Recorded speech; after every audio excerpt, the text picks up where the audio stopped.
There seems to be this new focus on the idea that if your IQ is too high, you don't have ADHD. You can actually still develop your skills as an adult, and that doesn't have to be a shameful thing. Medication is really good and medication is really helpful, but skills are important too. Yeah, so this is the paper I really wanted to talk about. If you work with ADHD people in a group, you should listen to this, write this down.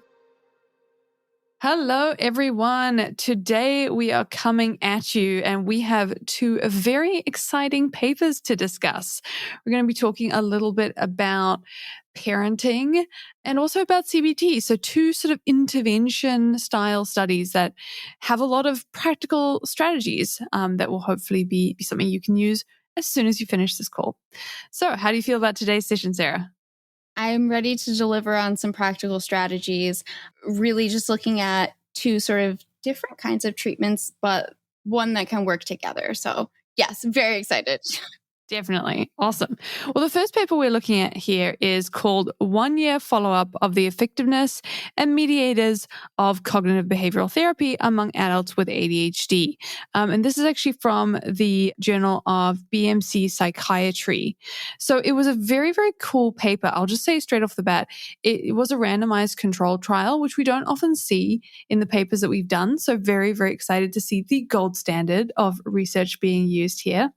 And what they wanted to do is they wanted to see how CBT works on quality of life for people who have ADHD. And they actually compared people who had ADHD and were medicated and people who weren't just medicated. So I'll let Sarah explain the details for you.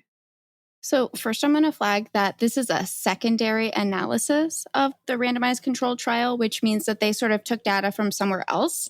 I was trying really quickly to find where it came from originally.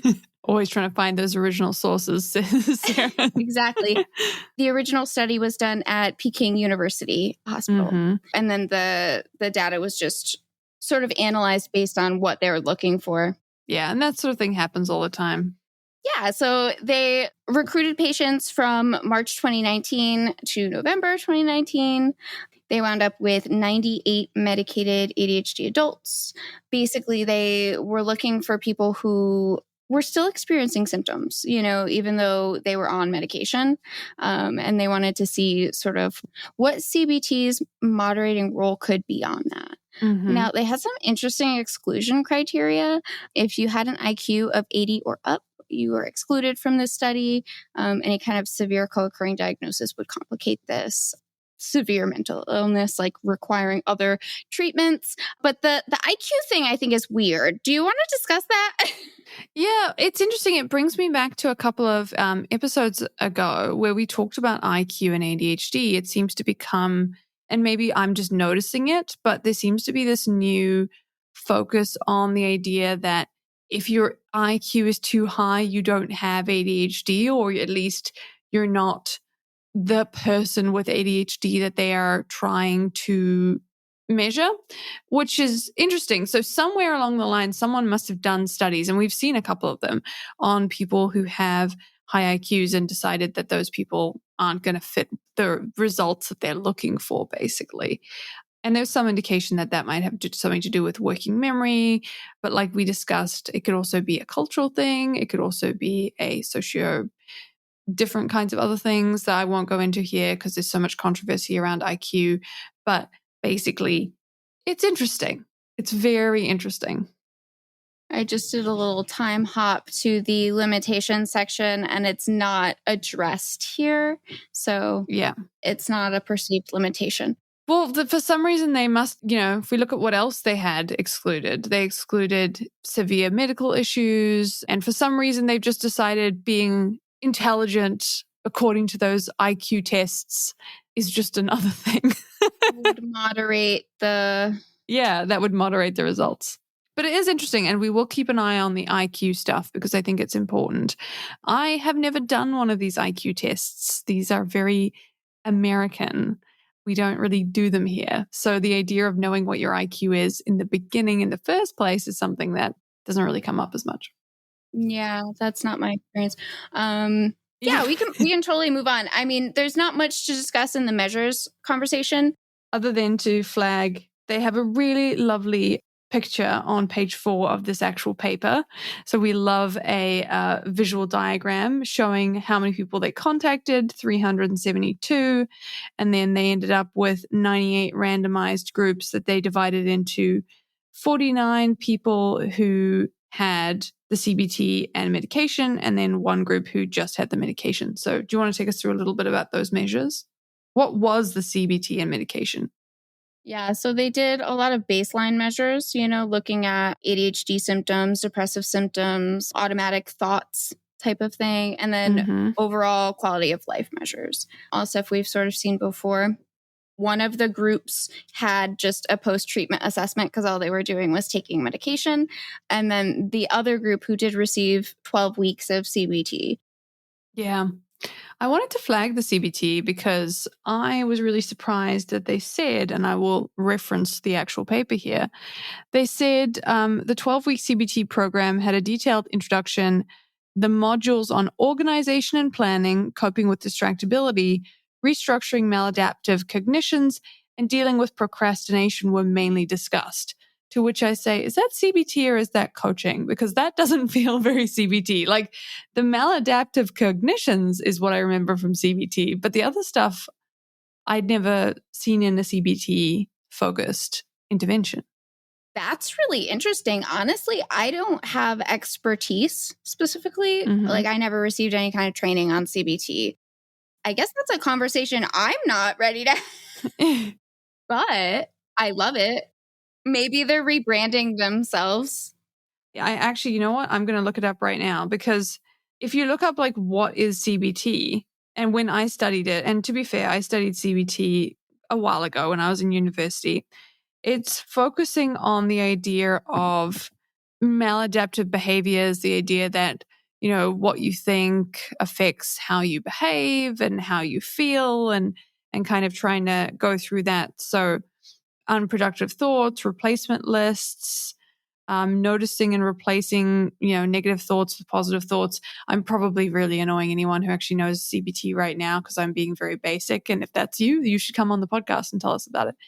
But none of those things are ADHD specific. So all I can think is that they have gone ahead and added a bunch of coaching, like ADHD coaching stuff to their CBT intervention. I think skills-based stuff is so important. Obviously, it's why I chose the second paper to go along with this. Yes, but there's some of it in the first paper as well. Yeah, as it turns out, there is. It's really great that they sort of explain pretty in depth what exactly they did in this. Like if we wanted to duplicate this group, we could. They were very, very thorough. Yeah. They specifically said there were 7 to 12 patients, a leader and a co-leader. 120-minute session per week? That's 2 hours. I hope they got a break. Yeah. And it was for 12 weeks. And each session started with a review of homework, which sounds riveting, and group-based reflection on ADHD and related symptoms. And then new skills learned and discussion were performed and homework was arranged. I would like to point out, we do this in the academy. We just make it a little bit less boring sounding and much shorter. But anyway, what did they find? What were the results, Sarah? So I think the most significant thing to talk about here is that the CBT group that was also sort of on medication outperformed the medication-only group in pretty much every way.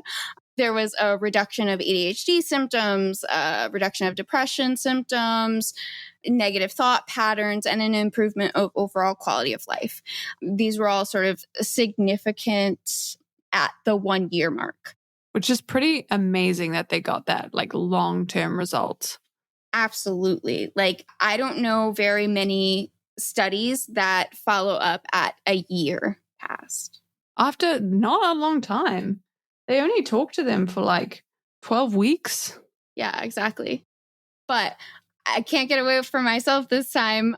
Basically, they were able to establish some kind of relationship here because what they go on to say is that the changes in the improvements were correlated with each other like this.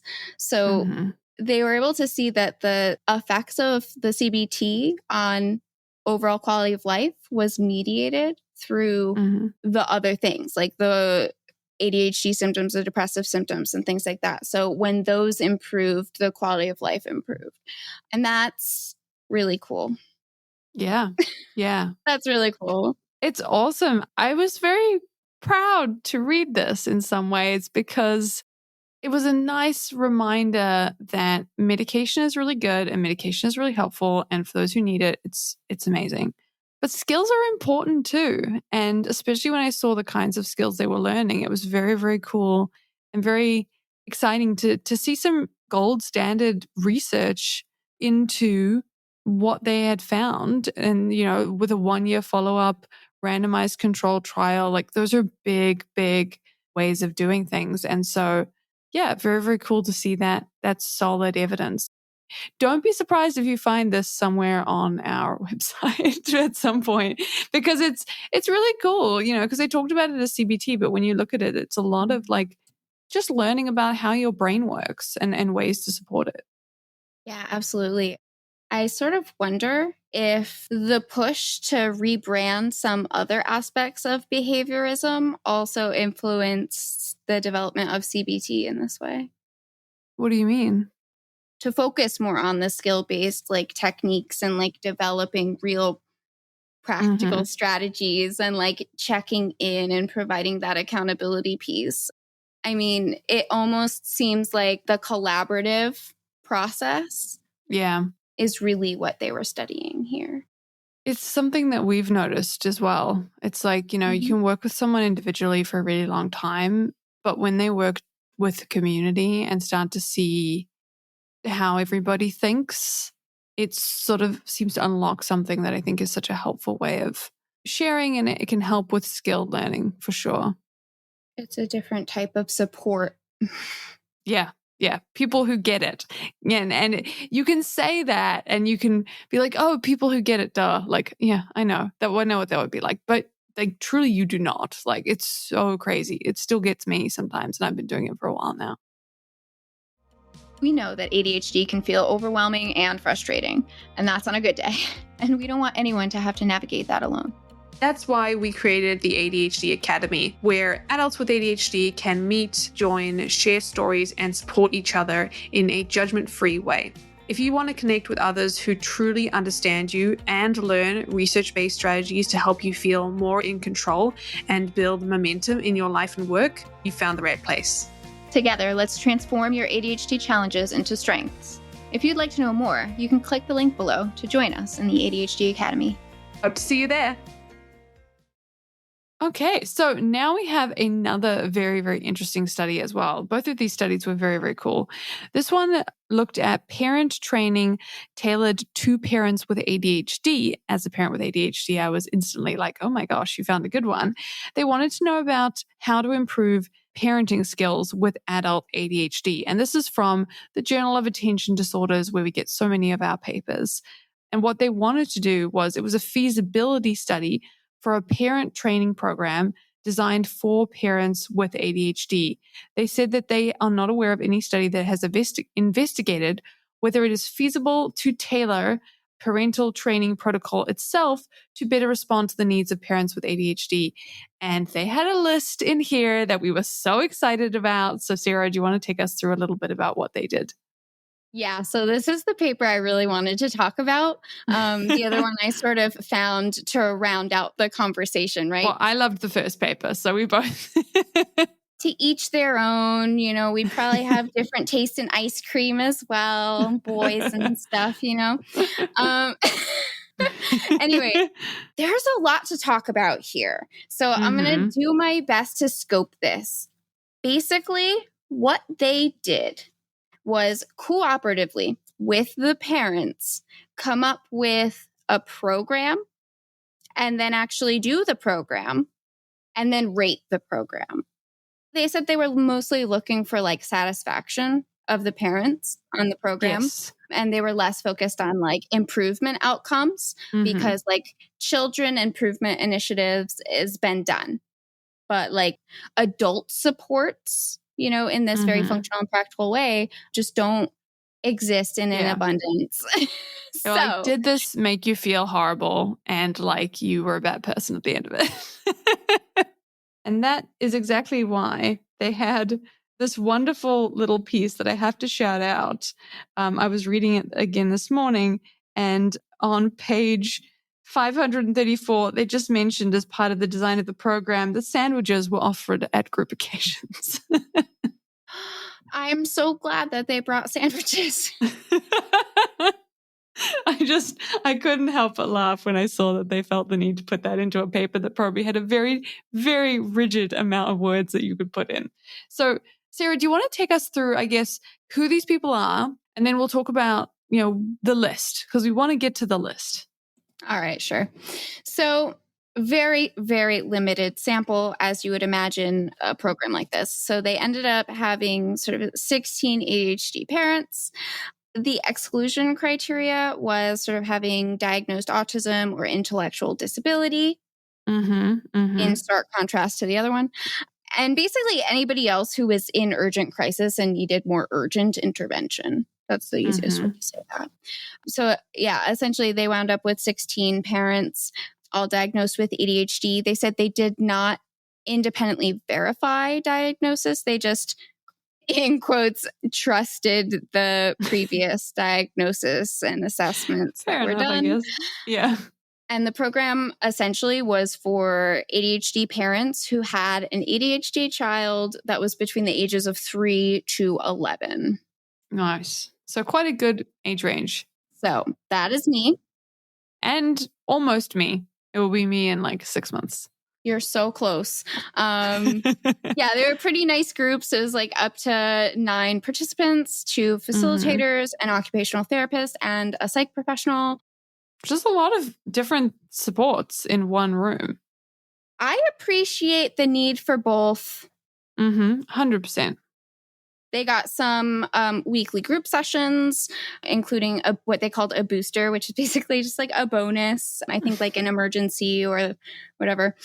And then they also got some individual sessions with the occupational therapist to work on their personal skills, like how do I manage the mail clutter from piling up on the shelves? Yeah. That sort of thing.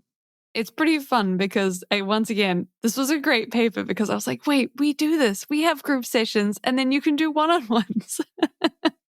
So that's great. It's nice to see that we're all moving in the same direction, which brings me to the list. What did they recommend? Because they had a solid amount of research on what they recommended. If you work with ADHD people in a group, you should listen to this, write this down. Yeah, so essentially they wrote in their paper that the foundation for this whole program came from recommendations from the scientific community. And I was like, whoa. And then when I went to go see like who they were citing in that regard, it was just, I think like 20 people. So yeah, I mean, I guess that is a community, right? So anyway, the list is separated into 4 sections. So some overall stating of the purpose, and then what is going to be the focus of the content. This is how you should handle the format of the sessions. And then sort of the last section was in other miscellaneous sections, which I found very relatable. And I was like, who are you? Are you me? How do you know where I live?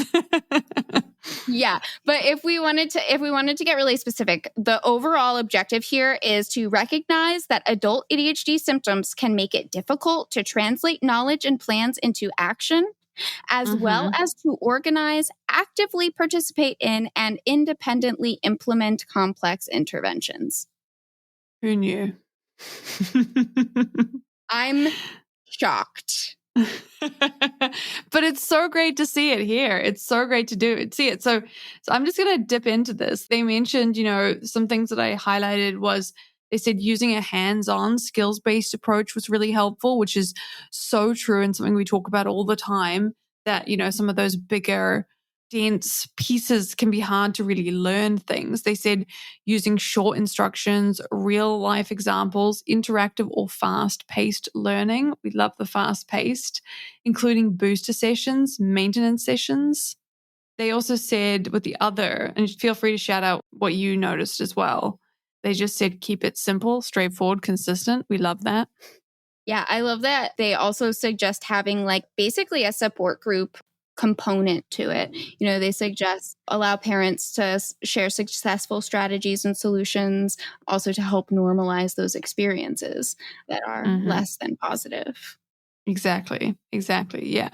And they said, it was really helpful as well to address and attend to the parents' own needs first, which I think is often considered like maybe a bit of a controversial thing to say, but there is other research as well. And obviously they referenced a lot of research to indicate that if we support the parents with ADHD, then it's easier to support ADHD kids because you're not deregulated. Also, you're modeling positive, ways of working and ways of talking and thinking. So there's so many reasons that you need support as well. It's not just because you I don't know, we can be so weird about self-care and like taking care of ourselves in general.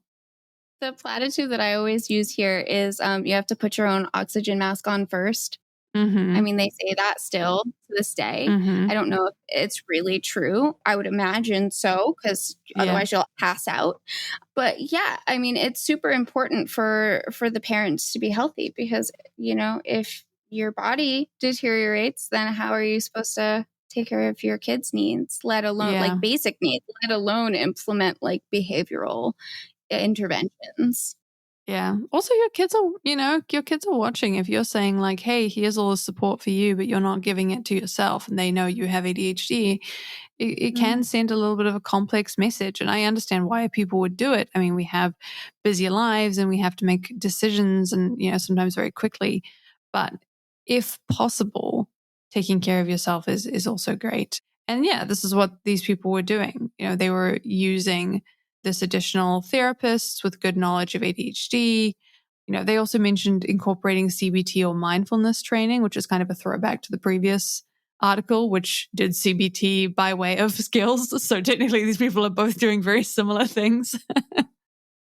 So, Sarah, what did they find? What were the results of this paper?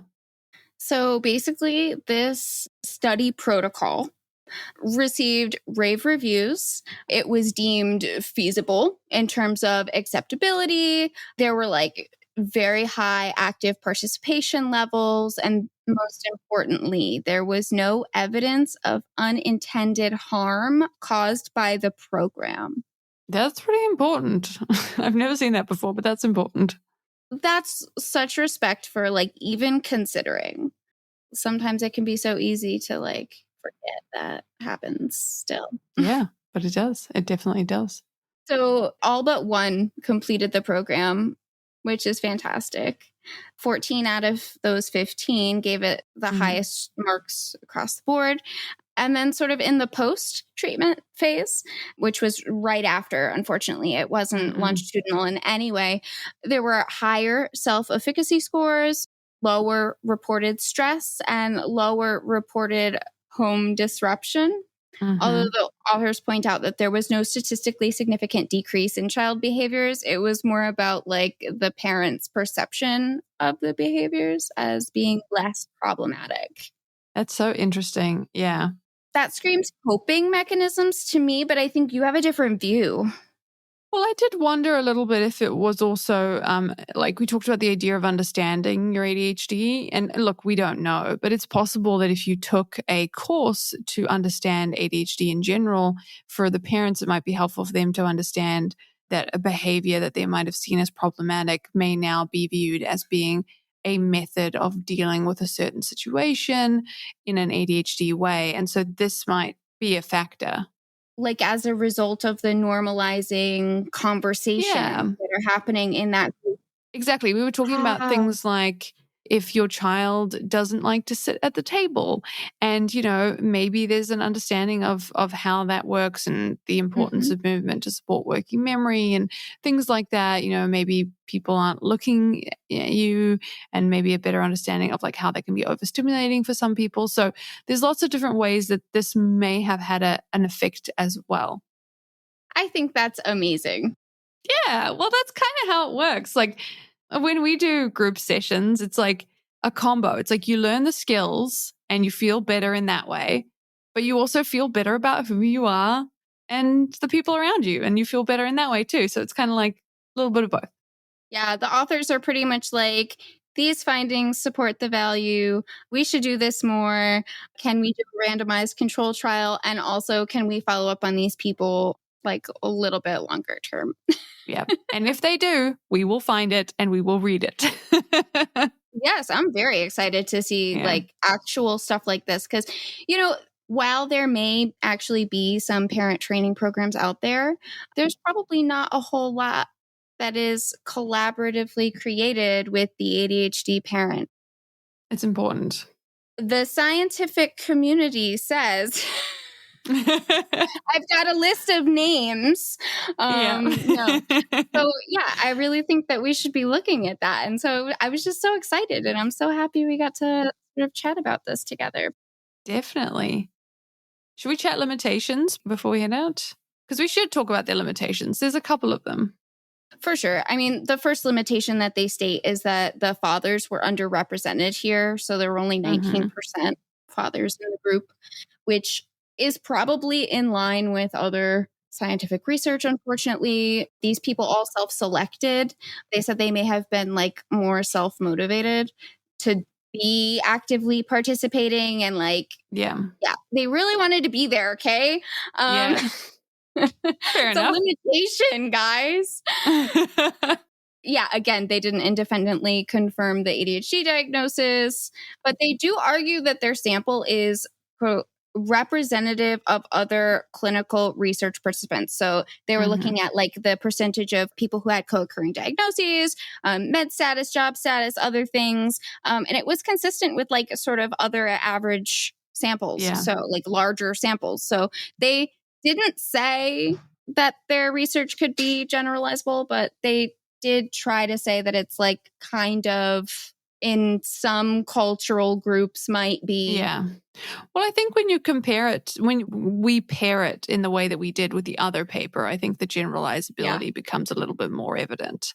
But some limitations, but overall a really lovely feasibility study. And I hope that people do more of these. I feel that about both these studies. This has been a really great episode. Thanks for pulling these papers, Sarah. Yeah, you're so welcome. Should we do like a quick recap of some skills here? Because like, there were some skills discussed. I guess actually, instead of particular skills that were discussed, it was really more a conversation around like, you can actually still develop your skills as an adult, and that doesn't have to be a shameful thing, friends. Definitely. It was nice to see everybody talk about it, and it was nice to see the benefits. Even when, medication was already included, there was still those additional benefits. And also not just the benefits, but the satisfaction that people had learning these skills and post-learning these skills in a very stressful scenario, which is parenting. So, it was really cool to see the importance of skills mentioned, because we talk about them, but I think they can be a little bit, that's probably for somebody else. But also the importance of like that support, it's not just like go away and develop the skills on your own. Like in all of these circumstances, it was sort of like a group initiative, a community, if you will. Yes, exactly. And it just sort of makes me feel, I don't know, I'm like, I really appreciate everyone listening who is hopefully getting some skills from this podcast. You're the community as well. And it's really wonderful to have you guys listening and learning those skills. And yeah, definitely reach out, because I think it is amazing to connect with each other. And even if this is the only way you're getting the information currently, you're sort of dipping your toe into the ADHD pool, just know that we're out there. We understand. And when you meet us in groups, it's a cool experience, according to research. Awesome. Cool. Well, did you have anything else you wanted to add before we head off today, Sarah? I think the last thing I should add about the second paper on the parent training program is that they didn't intend for this to replace other methods of support. It's meant to be sort of supplemental. And so we really love just that we're just building like a multimodal, like 100% web of treatment options, that can meet people where they are and what they need. And we're studying them. Yeah. So I think that is great. And thanks for being here. Yeah, it's great. What a wonderful set of papers. Awesome. Oh, well, that's everything for us. And we'll see you again for the next research recap. Bye.